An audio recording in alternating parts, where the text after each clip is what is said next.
पिछले एपिसोड में हमने देखा था कि जे उन लड़कों से टकरा जाती है जो केफर से बदला लेने आए थे।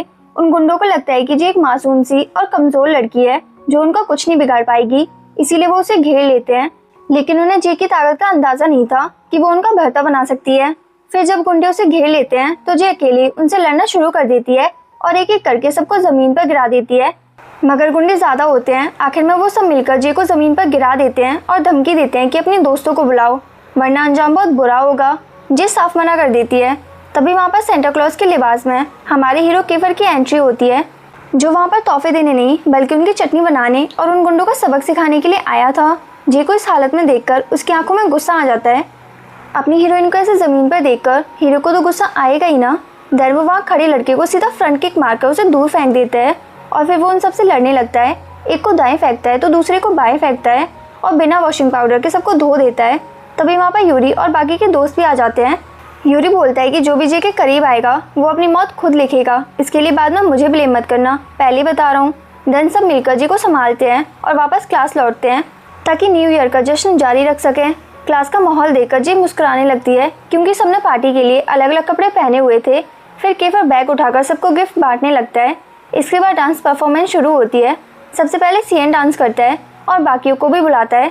जब जे की बारी आती है तो वो थकावट की वजह से किसी और को अपनी जगह डांस करने को कहती है तो यूरी हाथ उठाता है, लेकिन केफर को जलन होती है और वो खुद आगे बढ़कर डांस करने के लिए हाथ आगे बढ़ा देता है। फिर सब मिलकर स्टैचू गेम खेलने लगते हैं, मतलब जो पहले हिला वो हारा। एंड यहाँ पर जे तो बस केफर को ही देख रही होती है, जिसे देखकर उसकी दोस्त मीका उससे पूछती है कि क्या तुम केफर को पसंद करती हो। जे शर्मा का मना कर देती है पर उसकी आंखों से सब कुछ पता चल रहा होता है। गेम के बाद जब सब लोग खाना खाने बैठते हैं तो जे नोटिस करती है कि यूरी अकेला और उदास बैठा है। वो उसके पास जाती है और कहती है कि वो रिंग बहुत सुंदर थी जो तुमने मुझे दी थी, मुझे सच में वो पसंद आई। ये सुनकर यूरी खुश हो जाता है और अपनी उदासी छुपाने के लिए जानबूझकर मजाक करने लगता है, लेकिन केफर उन्हें साथ देखकर फिर से जलने लगता है। तभी क्लास में शोर होने लगता है। तभी एक लड़का आकर कहता है कि सारा चिकन कौन खा गया। सब एक दूसरे पर शक करते हैं। जे सिचुएशन संभालती है और सबकी प्लेट्स चेक करती है पर चिकन गायब होता है। फिर जब वो देखती है कि सीएन वहाँ पर नहीं है तो उसे ढूंढने लगती है। वो देखती है कि सीएन टेबल के नीचे छुपकर अकेला पूरा चिकन खा रहा है।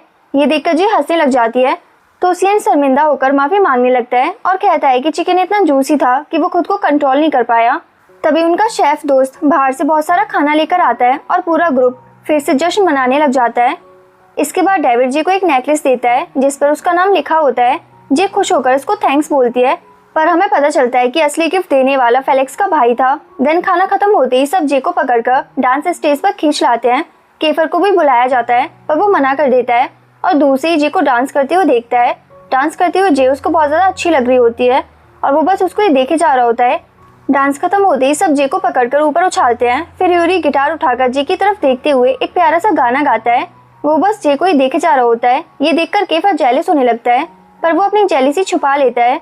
पर जे समझ जाती है एंड माहौल बदलने के लिए वो एक न्यू गेम सजेस्ट करती है जिसमें पहला टास्क होता है चॉकलेट लाओ।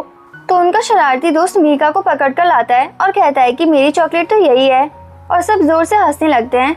अगले टास्क में कुछ प्यारा सा लाना होता है तो केफर मुस्कुराता है और जे को उठाकर बोलता है कि इससे ज्यादा प्यारा क्या होगा। ये सुनकर जे शर्मा जाती है और सब ताली बजाने लगते हैं। फिर वो उसे गिफ्ट देता है जिसे खोलने पर अंदर से नूडल्स का पैकेट निकलता है जो जे को पसंद नहीं आती।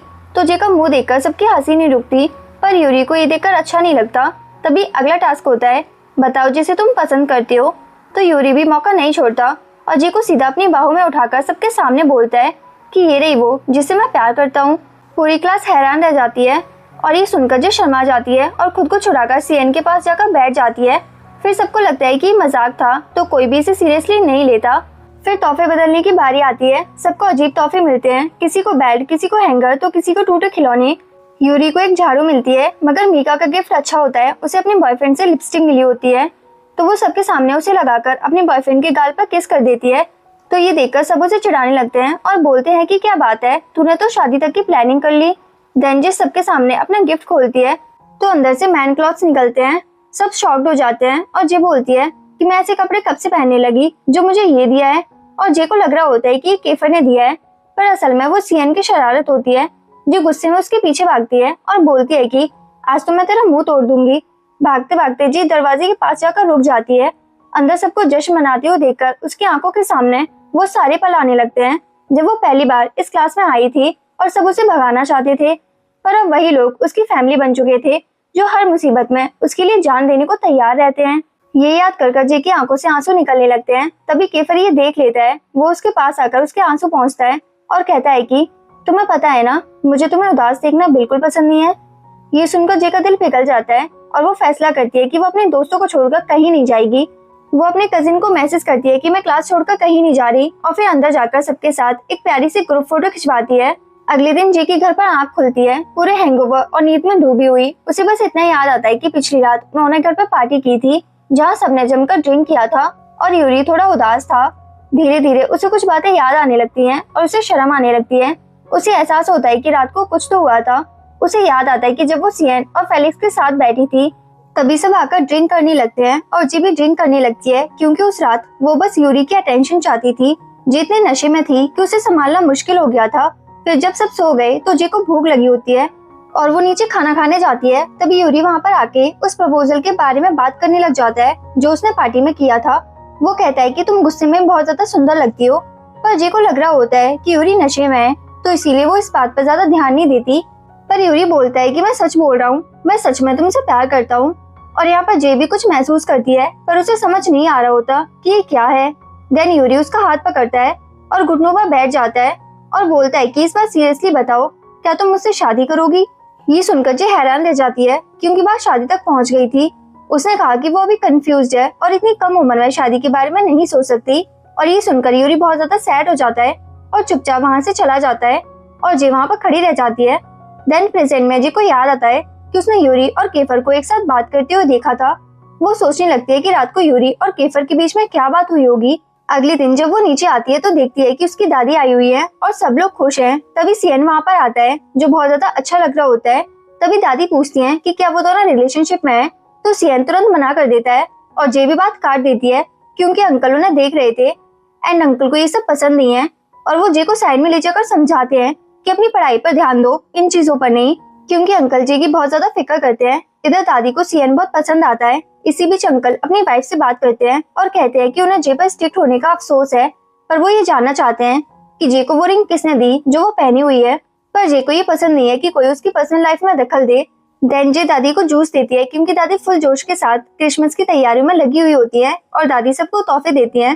तभी जे को दोस्तों के क्रिसमस के मैसेज आते हैं, पर केफर का मैसेज बस 3 वर्ड्स का होता है, मैरी क्रिसमस जे, जिसमें कोई इमोजी भी नहीं होता। ये देखकर जे थोड़ा सैड हो जाती है क्योंकि उसे लग रहा था कि शायद केफर उसे बहुत अच्छे से विश करेगा, पर वो फिर मुस्कुराकर उसे थैंक यू बोलती है।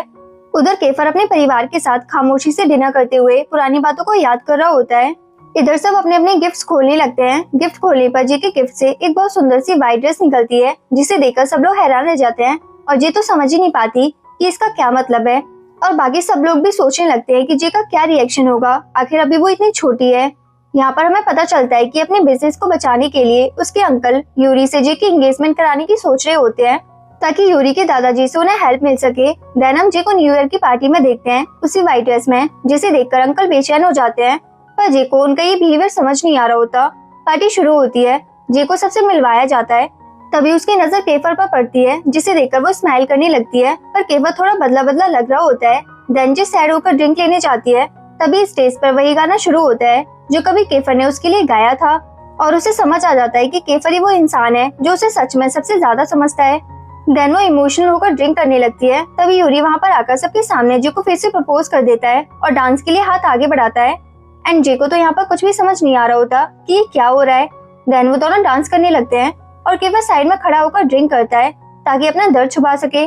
डांस खत्म होता है और नया साल शुरू होता है। सब लोग यूरी का बर्थडे सेलिब्रेट करते हैं जहाँ जे स्टेज पर बर्थडे सॉन्ग गाती है। इधर केफर की आंखों में आंसू होते हैं। फिर असली सच सामने आता है, दोनों फैमिलीज की पार्टनरशिप पक्की हो चुकी थी। जे और यूरी को एक कपल के रूप में पेश किया जाता है। एंगेजमेंट अनाउंस होती है, सब जश्न मना रहे होते हैं, पर जे अंदर से टूट चुकी होती है क्योंकि उसे सबने धोखा दिया था और उसकी फैमिली और दोस्तों को ये बात पहले से पता थी। जे रोते हुए पार्टी से बाहर निकल जाती है। बाहर अंकल उसे रोते देखकर अफसोस से कहते हैं कि हमारे पास कोई और रास्ता नहीं था जे, हमारी कंपनी और परिवार का बचना इसी पार्टनरशिप पर डिपेंड था। जे रोते हुए कहती है कि शादी के लिए मुझे मजबूर मत करो, मैं अभी बच्ची हूँ, मुझे पढ़ना है और अपनी लाइफ खुद जीनी है। सब उसे समझाते हैं कि ये बस सगाई हो रही है, शादी नहीं, पर जे के लिए वो रिंग उसकी आजादी पर जंजीर जैसी थी। उसकी आंटी उसका दर्द समझती है, पर बाकी सबको लगता है कि कंपनी को बचाने का बस यही एक रास्ता था। इधर केफर को जब सारी सच्चाई पता चलती है तो वो खुद से बोलता है कि वो जे को दोबारा नहीं खो सकता, भले ही इसके लिए उसे सबसे रिश्ता तोड़ना पड़े। जब गाना बजता है तो वो खुद से कबूल करता है कि वो हमेशा अपने बाप की तरह सख्त बनने से डरता था, पर उसने अपनी माँ जैसा दीवानापन वाला प्यार किया है और अब वो जे को नहीं जाने दे सकता। वो सीधा जे के पास जाता है और उसे लिफ्ट में खींच लेता है और पूछता है कि क्या तुम यूरी से प्यार करती हो। जे चुपचाप होकर रोती है तो केफर कहता है या तो जवाब दो या मुझे किस करो, पर जे कुछ नहीं बोलती। तो जे को खामोश देखकर केफर उसे किस कर देता है। जे उसे धक्का देती है और गुस्से में चिल्लाती है कि इस हालात में तुम्हें ये सब सूझ रहा है, पर केफर उसे फिर से अपने पास खींचता है और फिर से किस कर देता है एंड दोनों की आंखों में आंसू होते हैं। तभी लिफ्ट खुलती है और लोग अंदर आ जाते हैं तो वो दोनों अलग हो जाते हैं। जे खोई हुई सी वहां से चली जाती है और केफर वहीं पर खड़ा रह जाता है। फिर यूरी आकर जे का हाथ पकड़ता है और उसे रूफ टॉप पर लेकर जाता है जहाँ खूबसूरत लाइट और डेकोरेशन थी। वहाँ जे को सबसे मिलवाया जाता है क्योंकि उसने प्रपोजल मान लिया था। सब चीयर्स करते हैं, पर जे बाथरूम का बहाना बनाकर वहाँ से बाहर निकल आती है। तभी केफर फिर से उसके सामने आ जाता है और कहता है मैं अब तुम्हें रोकने नहीं आया हूँ, पर डरता हूँ कि तुम किसी और की हो जाओगी, जबकि तुम्हारे दिल में सिर्फ मैं हूँ। जे तुम शादी से नहीं डर रही हो, तुम इस बात से डर रही हो कि तुम्हारा दिल किसी और के लिए धड़कता है, और बताता है कि मैं तुमसे प्यार करता हूँ और मैं ये और नहीं छुपा सकता। जे शॉक्ड रह जाती है। तभी आसमान में न्यू ईयर के पटाखे फूटने लगते हैं। जे उसकी आंखों में देखती है और सडन उसे खींचकर किस कर लेती है। तभी परिवार के लोग वहाँ पर पहुँचते हैं। यूरी की माँ अपने बेटे को दूर अकेला खड़ी टूटे दिल के साथ किसी का इंतजार करते हुए देखती है जो शायद अब कभी लौटकर नहीं आएगी। जे अब भी केफर के भाव में होती है और दोनों की आंखों से आंसू निकल रहे होते हैं। यूरी के बिना किसी एक्सप्लेनेशन के जे को पता चल जाता है कि उसका दिल किसका है और केफर उसे थामे रखता है। दोनों पूरी रात साथ रहते हैं जबकि बाहर जश्न चलता रहता है और यूरी चुपचाप अकेले अपनी बिखरती ख्वाहिशों को देखता रहता है। और इसी के साथ ये एपिसोड यहीं पर खत्म हो जाता है और साथ ही सीजन 1 भी। अब सवाल ये है कि क्या जे हमेशा के लिए केफर के साथ रहेगी या यूरी और फैमिली की उम्मीदों के बीच फिर से फंस जाएगी। अगर आगे की कहानी जानना चाहते हो तो इस वीडियो को दबाकर लाइक करो, शेयर करो और चैनल को सब्सक्राइब कर लो। मिलते हैं नेक्स्ट एपिसोड के साथ, तब तक के लिए अपना ख्याल रखिए। फिर मिलेंगे अगली वीडियो में एक नई कहानी के साथ। Tata bye bye.